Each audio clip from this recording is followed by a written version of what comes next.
Paging the driver of the black BMW, please proceed to the lobby now.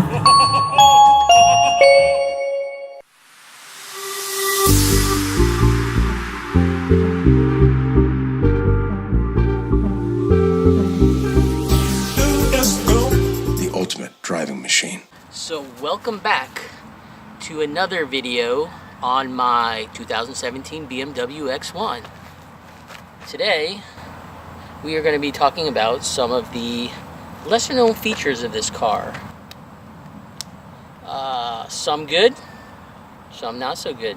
Maybe if someone from BMW watches this, maybe they'll take my opinion.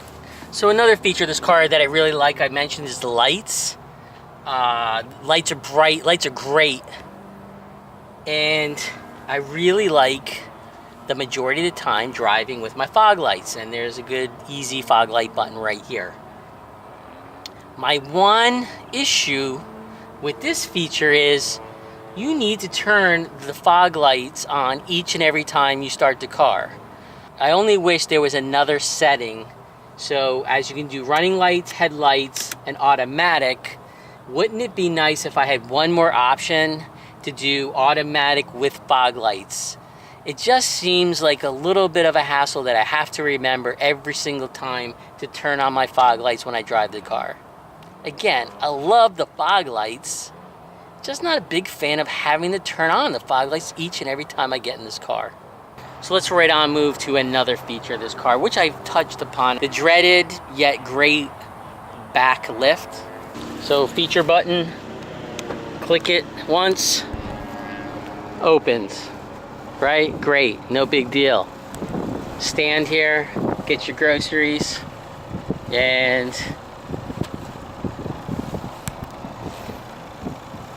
sometimes, it's not going to do it now, but I can show you from one of my other videos. The time shuts on you. So this is the good and bad feature. Somebody asked me this and I didn't realize this, and this is pretty cool. What you can do with this button is you can actually hold it down for a second, let go, and what it does is it remotely closes it, and you could stop it at any point of the way.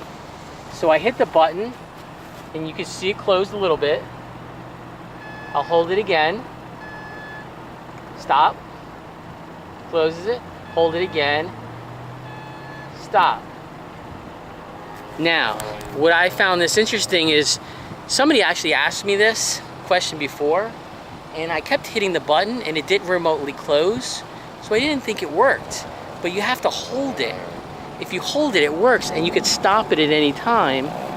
Now, why would this come in handy? The reason why I think it would come in handy is if you're transporting something that's sticking out of the back, maybe a bed frame, something long, you can close it to the point where it's close enough maybe to hold the contents in, and then you can rope it off the rest. But it's pretty secure. Like it's pretty solid. When I stop it here, it's gonna stay here. So it's not one of those doors that's gonna bounce around up and down.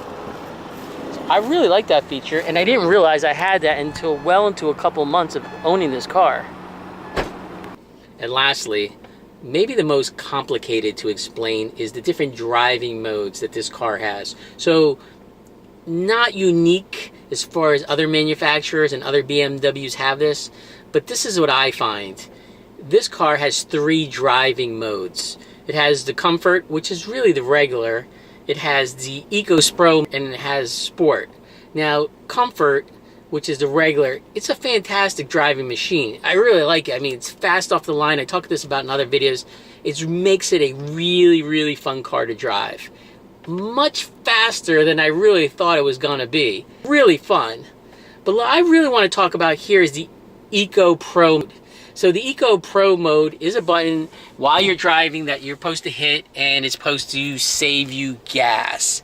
And at the end of the day, that is the most important feature that BMW touts, saving of gas. So here you can see the Ecopro Mode. You're driving, you tap it, you'll see what comes up on your screen.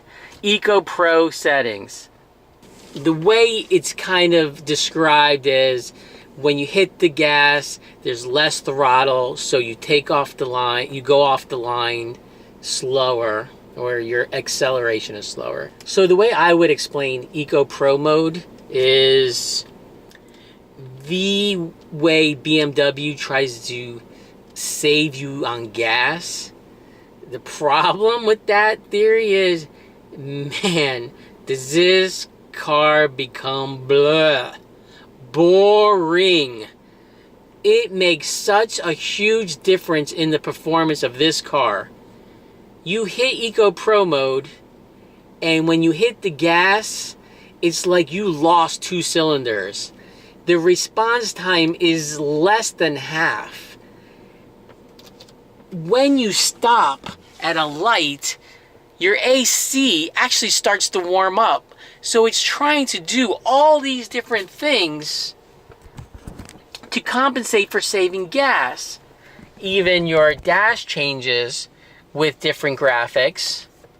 And then you have this feature where it's between, here I'll put it in drive, between power and charge. And then the blue is basically how many miles you save by driving in Ecopro Mode. So,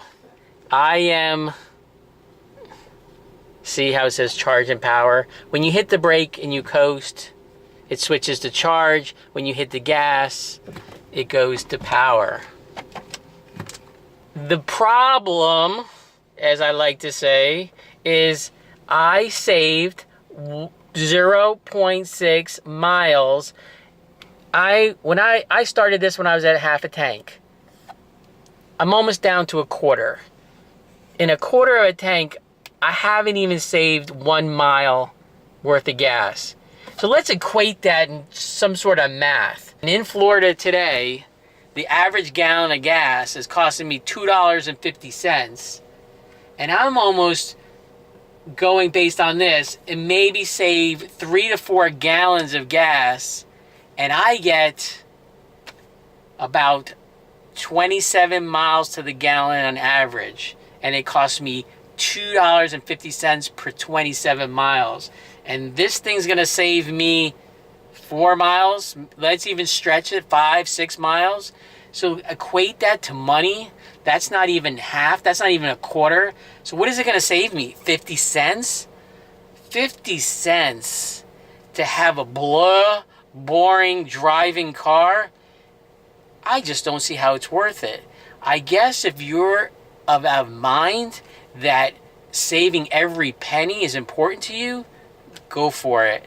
But man, the difference between comfort, which is regular, and Ecopro Mode, I don't see the savings, and I don't really understand why they put so much time and effort into it. Especially, like I said, with all the features that kick in where your AC doesn't work as much and your acceleration is absolutely terrible. And yes, it gives you tips on how to drive better, so maybe your driving habits could increase the amount of miles you save, but I'm falling asleep talking about it, guys. I just don't see how it's worth it. Now, on the other hand, sport, that's fun. It's good for if you want to race or city driving and you need to get off the line quickly, or you got to get in front of somebody. I think those are one-offs. And in those instances with those one-offs, it's a great little button to kick. I call it my own little turbo boost. But it's not something that I would need to have on all the time.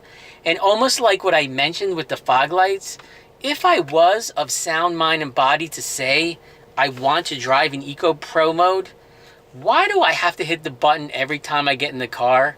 Shouldn't be there an option to say, I am a fuel conscious driver, I want to drive in Ecopro Mode? I don't understand why it doesn't stay in Ecopro Mode till I turn it off. Again, these are lesser known features of this car. Some are good, some are not good. Some I understand the science behind it, but they just don't make sense in everyday driving, so I wish some of these features would be tweaked. Other than that, guys, I hope to have another video out coming soon. I hope you enjoyed this one.